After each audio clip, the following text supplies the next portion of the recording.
নমস্কার বন্ধুরা, আমার ইউটিউব চ্যানেলে সবাইকে স্বাগত। তোমাদের কাছে কিন্তু একটি খুব বড় একটা নোটিশ পাবলিশ হয়েছে গ্রুপ ডি রেলওয়ের তরফ থেকে। এবং এই রেলের তরফ থেকে দেখো এই নোটিশটা পাবলিশ হয়েছে 13/5/2025, মানে আগামীকালে এই নোটিশটা পাবলিশ হয়েছে।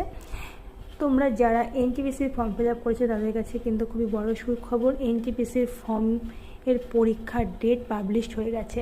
5ই জুন থেকে 23শে জুন তোমাদের কিন্তু পরীক্ষা শুরু হয়ে যাবে 5ই জুন থেকে। তো যারা যারা এনটিপিসির ফর্ম ফিল আপ করেছে তাদের কাছে কিন্তু খুবই বড় সুখবর যে পরীক্ষার ডেট পাবলিশ হয়ে গেল। আর কিভাবে তোমরা এই জানতে পারবে কোথায় তোমাদের এক্সাম সিটি পড়বে, কোথায় তোমরা এক্সাম দিতে পারবে, সমস্ত বিষয়গুলো কিন্তু তোমরা অ্যাডমিট কার্ড ডাউনলোড করলেই জানতে পেরে যাবে। তো এই ছিল আজকে খুবই গুরুত্বপূর্ণ খবর যে এনটিপিসির যে পরীক্ষা সেটা কিন্তু ডেট পাবলিশ হয়ে গেছে 5 থেকে কিন্তু 23শে জুন পর্যন্ত।